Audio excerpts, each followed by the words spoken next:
केदू से याद आया, मैं मैट्रिक में पढ़ता था। हमारे हेडमास्टर यूसुफ साहब बड़े ही भले आदमी थे।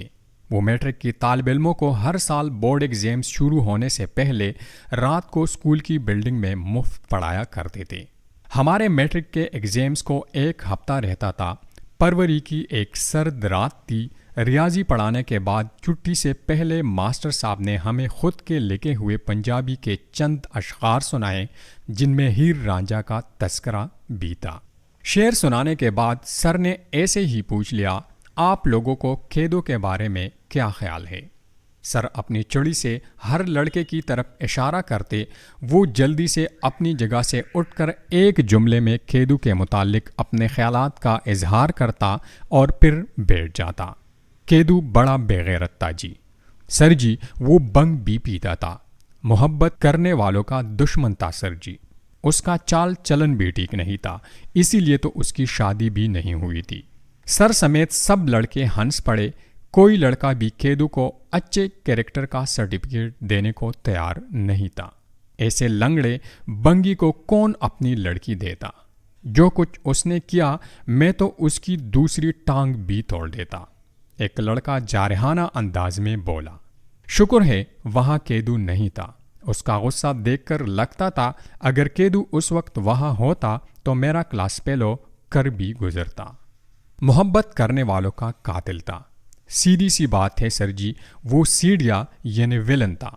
मेरे साथ बैठे हुए लड़के ने कहा। सर ने अपनी चुड़ी मेरी तरफ तान दी, जैसी एक नाली शिकार पर तानी जाती है। मैं खड़ा हो गया। सर ने मुझे आंखों से बोलने का इशारा किया। सर जी, मेरे नज़दीक केदू एक गैरतमंद शख्स था। क्लास के तमाम लड़कों ने गर्दन मोड़कर मुझे कहा जाने वाले नज़रों से देखा। कुछ की आंखों में खून भी उतर आया था, जैसे ये उनकी गैरत का मामला हो। मैंने घबराकर सर जी की तरफ देखा, जो मुझे संजीदगी से देख रहे थे। सर ने मुझे मुखातिब करके पूछा, बस या और भी कुछ कहना चाहते हो? नहीं सर जी, मैं तो बहुत कुछ कहना चाहता हूँ, मैंने सीना चौड़ा करके जवाब दिया। सर ने फिर से अपनी आंखों से इशारा किया कि मैं बोलूं। हीर केदू के घर की इज्जत थी। कोई भी गैरतमंद आदमी कैसे बर्दाश्त कर सकता है कि एक कामा यानी नौकर मालकों की बेटी से रंग रेलियां मनाता फिरे। हम में से अगर कोई भी केदू की जगह होता तो वो वही करता जो केदू साहिब ने किया। केदू मोहब्बत का दुश्मन नहीं बल्कि गैरत की अलामत है। मेरी बाजू पर जोर की ज़रब लगी थी। मैंने नीचे झांक कर देखा तो सर जी की चुड़ी मेरी आगे पड़ी हुई थी। मैंने नज़रें उठाई ही थी। हेड मास्टर यूसुफ साहब आंखों में अंगारे लिए मेरे सामने खड़े थे।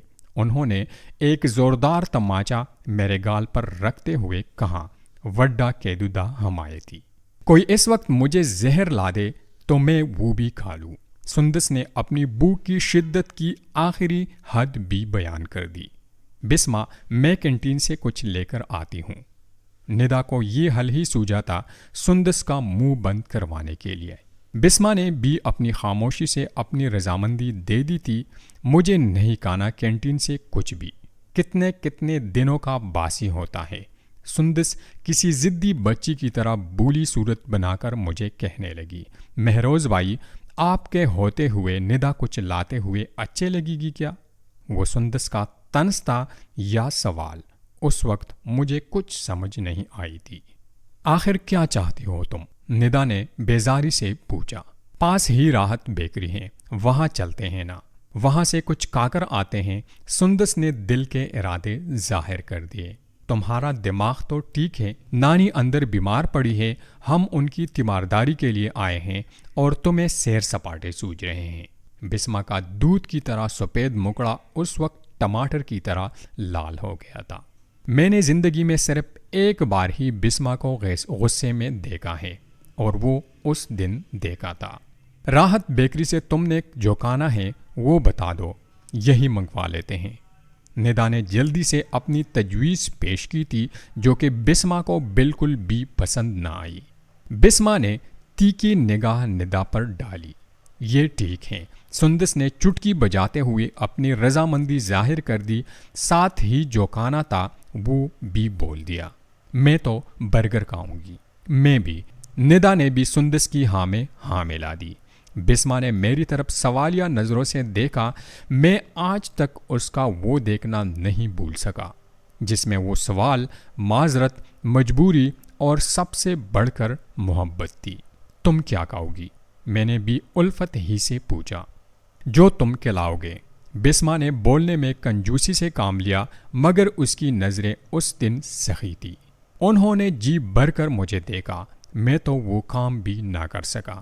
میں تو سندس سے ہی ڈرتا رہا، مگر بسما کا ڈر ختم ہو چکا تھا۔ نبیل کے بقول میں تو محبت میں بھی نالائق للو ہی تھا۔ چلو چلو پیسے نکالو۔ سندس کی آواز نے بسما کی توجہ اپنی طرف مبذول کرائی۔ ندا نے اپنے پرس میں ہاتھ ڈالا ہی تھا کہ بسما نے فٹ سے پوچھ لیا، پیسے کیوں؟ سندس نے حیرانی سے بسما کی طرف دیکھا۔ مہروز بھائی کون سا ابھی کماتے ہیں؟ سندس نے رک رک کر ایک ایک لفظ پر زور دکھا کر کہا، کماتے نہ بھی ہوں تمہیں برگر تو کھلا ہی سکتے ہیں۔ بسما نے بڑے مان کے ساتھ سندس کو جواب دیا۔ میں نے بسما کی آنکھوں میں دیکھا، وہ آنکھوں ہی سے بہت کچھ بول گئی تھی۔ میں مہروز ماجد آج ایک کامیاب بزنس مین ہوں، مگر سالوں پہلے ایسا نہیں تھا۔ میری 22 سال کی عمر میں انتہائی سادگی کے ساتھ شادی ہوئی تھی۔ تب میرا نیا ہی کالج ختم ہوا تھا۔ 2 چھوٹی بہنیں ہیں جن کی شادیاں ہو چکی ہیں اور وہ دونوں اپنے گھروں میں خوش ہیں۔ ابو کا چند سال پہلے انتقال ہو گیا۔ امی میرے ساتھ رہتی ہے۔ پہلے ہم گوال منڈی کے چھوٹے سے گھر میں 5 افراد رہتے تھے اور آج ڈیفنس کے بڑے سے بنگلے میں بھی 5 افراد ہی رہتے ہیں۔ امی، میں، میری بیگم اور میرے 2 جڑواں بیٹے جودان اور ریحان۔ جودان کا بزنس کی طرف رجحان تھا۔ وہ حفیظ سینٹر میں ہمارا کاروبار دیکھتا ہے اور ریحان پڑھنے میں لائق ہے، اسی لیے وہ یونیورسٹی میں پڑھتا ہے۔ میں پڑھ کر تک گیا تھا۔ میں نے اسٹڈی روم کی کھڑکی کھولی۔ ریحان کے کمرے کی لائٹ جل رہی تھی۔ میں اسٹڈی روم سے نکلا اور ریحان کی کمرے کی طرف چل پڑا۔ میں نے ریحان کے کمرے کی دروازے پر دستک دی۔ آ جائے پاپا۔ میں کمرے میں داخل ہو گیا۔ ریحان نے لیپ ٹاپ سے نظریں ہٹا کر میری طرف دیکھا۔ کس سے بات ہو رہی ہے؟ میں نے اس کے پاس بیٹھتے ہوئے پوچھا۔ ملائکہ سے، اس نے لیپ ٹاپ میرے سامنے کرتے ہوئے بتایا۔ کیسے ہیں انکل؟ ملائکہ نے رات 12 بجے کے بعد بھی گرم جوشی ہی دکھائی تھی۔ ملائکہ اور ریحان یونیورسٹی میں کلاس فیلو ہے اور ان دونوں کا گروپ بھی ایک ہی ہے۔